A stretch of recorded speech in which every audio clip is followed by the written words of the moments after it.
नमस्कार दोस्तों, मैं अंकुर उपाध्याय स्वागत करता हूं आप सभी का आपके अपने YouTube channel share market analysis में। एक प्रॉब्लम जो आपकी, मेरी और हम सबकी अभी तक थी कि भाई दुनिया भर के बाजार में तेजी हो रही है, हमारे बाजार क्यों गिर रहे हैं। तो यहाँ पे जो हम चाहते थे वो तो नहीं हुआ, लेकिन जिससे हमें प्रॉब्लम थी वो खत्म हो गई। प्रॉब्लम हम चाहते तो ये थे कि दुनिया भर के बाजार बढ़ रहे हैं, हम भी ऊपर आए, लेकिन ये तो नहीं होता हुआ दिख रहा। होता हुआ ये दिख रहा है कि दुनिया भर के बाजार बढ़ रहे हैं फिर भी हम गिर रहे हैं, तो दुनिया भर के बाजार भी गिरने लगे हैं। यानी कि अमेरिका के बाजार में देखिए आप, बड़ी वाली गिरावट आती हुई दिख रही है। 450 point Dow Jones down trade कर रहा है, और जिस तरीके से निफ्टी का चार्ट बनता है ना मॉर्निंग में, डिक्टो सेम फोटो कॉपी कह सकते हैं आप। अभी तक तो यूएस का चार्ट वैसा ही बन रहा है डाउ जोन्स का। स्लाइटली हल्की रिकवरी, स्लाइटली अभी यहां खड़े हैं, अब यहां से रिकवर होकर दोबारा जाएंगे या फिर क्या होगा देखने वाली बात है। लेकिन अभी बज रहे हैं 8:50 और अमेरिका का बाजार 440 पॉइंट्स डाउन है, डेज लो के आसपास ट्रेड कर रहा है।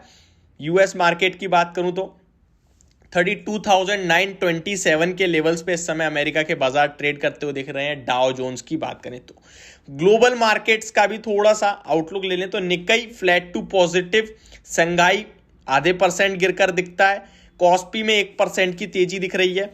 और बात करें अगर यूरोप के बाजार तो फिट्सी लाल निशान में, डेक्स 1.5% नीचे, कैक 1% नीचे, तो सब कुछ लाल हो गया अभी यहां भी देखने को मिल रहा है। अगर यूएस मार्केट की बात करें तो नेस्डेक इंडेक्स में 2.35% की गिरावट। लीजिए, हम रोज कह रहे हैं भैया आईटी संभल रहा है, मुझे लग रहा है कल आईटी की ही बारी है। तो Dow Jones, Nasdaq, S&P 500, Russell 2000 broader base गिरावट है। अभी उनकी सिर्फ इंडेक्स देख सकते हैं हम। इंडेक्स में जब इतना पेन है तो स्टॉक्स लेवल पे कितना पेन होगा ये आप सोचिए।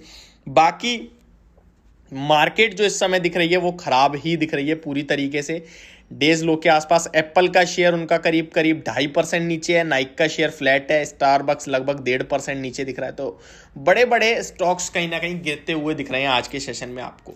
अब सवाल यहाँ पे ये नहीं है कि यार कौन सा गिर रहा है कौन सा उठ रहा है। अमेरिका का बाजार इस समय डूबता हुआ दिख रहा है, हमारी SGX निफ्टी लगभग 100 पॉइंट्स डाउन दिख रही है। यहाँ मेरे पास कुछ कमेंट्स हैं, मैं उन पे बात करूंगा। कुछ कमेंट्स हैं कि भाई मेरे पास 25,000 रुपये हैं, क्या मैं विप्रो के शेयर में निवेश कर दूं अगले 3 साल के लिए।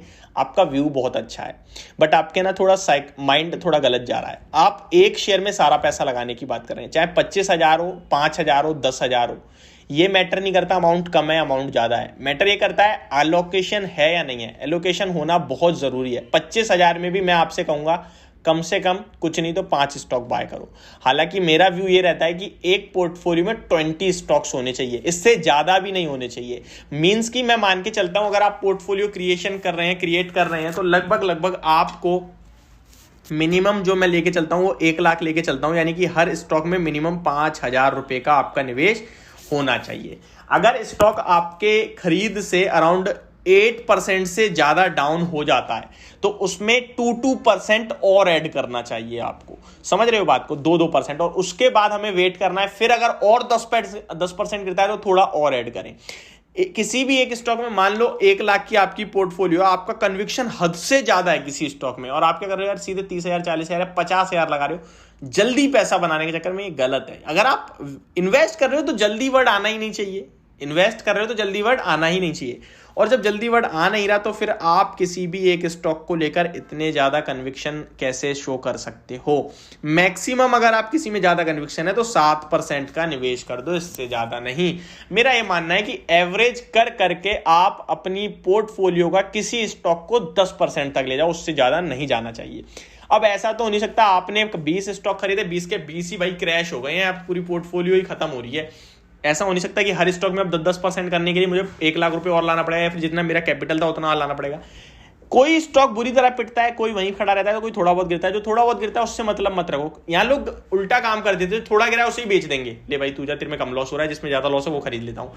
ये नहीं करना। जब आपने पोर्टफोलियो क्रिएट करी है, बने रहिए। अब आते हैं दूसरे सेगमेंट पे। मैं यहाँ एक चीज बोलना चाहूंगा, वैसे तो मैं टेलीग्राम पे कॉल्स दे रहा हूं, बट शॉर्ट टर्म वाली कॉल्स में एसएल हो गया है, और वो एक लाजमी चीज है। वो आप लोग को पता है कि मेरे को भी पता है भाई, मार्केट गिरेगी सब कटेंगे।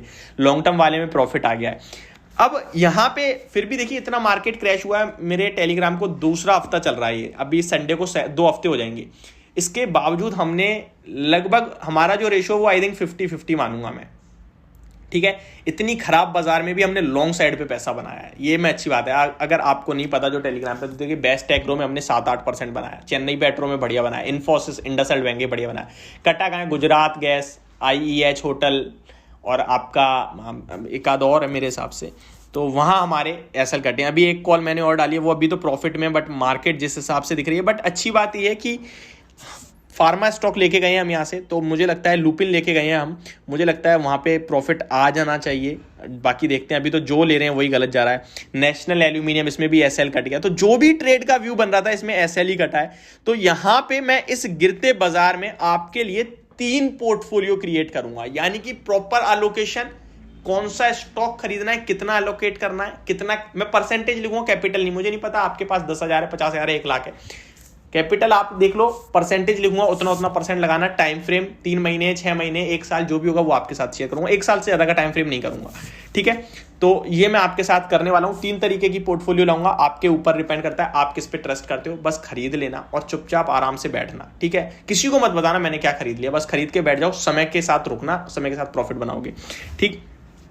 अब आते हैं, कुछ स्टॉक्स हैं जिन पे कमेंट्स हैं, like Aarti industries, Black Rose industries and आपका एक और बारबेक्यू नेशन। कमेंट इसलिए क्योंकि मेरी तरफ से रिकमेंडेशन दी है, तो नो डाउट मैं अभी भी खड़ा हूं, मेरा व्यू क्रिस्टल क्लियर रहता है हमेशा। जब मैं किसी स्टॉक को बाय रिकमेंड करता हूं तो मेरे पास लॉजिक, मेरे पास मेरी बात होती है कि मैं क्यों रिकमेंड कर रहा हूं। ऐसे नहीं ना हवा हवा में बात कर दी, हवा हवा में बात होती है ट्रेडिंग में, क्योंकि उसमें फिर स्टॉप लॉस हमारे साथ ही होता है। लेकिन जब हम निवेश करते हैं तो हमारे पास कोई ठोस चीज होनी चाहिए। अब देखिए बारबेक्यू नेशन में मैंने आपके साथ क्या कहा था, MIT ने फ्रेश बाइंग करी, और MIT जब भी बाय करता है वो मैक्सिमम मल्टी बैगर स्टॉक्स पकड़ता है, तो मैं अभी भी बना हुआ हूं, कोई दिक्कत वाली बात नहीं है। बात करें ब्लैक रोज, तो वो तो लॉन्ग टर्म की स्टोरी है, बड़ा पैसा बनेगा, टेंशन ही मत लो। एवरेज करना चाहते हो बिल्कुल करो, बट किस तरीके से करना है, पोर्टफोलियो को ध्यान में रखते हो, यानी कि ज्यादा एक ही शेयर में पैसा ना लग जाए। दूसरा आरती इंडस्ट्रीज, देखिए सारे केमिकल स्टॉक्स में पिटाई चल रही है, इसमें भी चल रही है। क्या ये स्टॉक खराब है? बिल्कुल खराब नहीं है, बने रहने की राय है और टेंशन फ्री बने रहने की राय है। तो ये अभी के लिए इस वीडियो को यहीं खत्म करते हैं। अगर आप में से हमारे साथ टेलीग्राम पे जुड़ना चाहता है कोई, तो लिंक आपको डिस्क्रिप्शन बॉक्स में मिल जाएगा, आप वहां पे आके जुड़ सकते हैं। एक और बोलूंगा चीज, अभी मैं कोशिश करूंगा कि मैं शॉर्ट टर्म ट्रेडिंग आइडिया आपको टेलीग्राम पे शेयर ना करूं, सिर्फ पोर्टफोलियो या फिर पोजिशनल व्यू के हिसाब से ही बाय कराएंगे, क्योंकि यहाँ स्टॉप लॉस कट रहा है, इससे अच्छा ना दो तो वो ज्यादा बेटर ऑप्शन है। Thank you so much for watching this video, have a great day guys.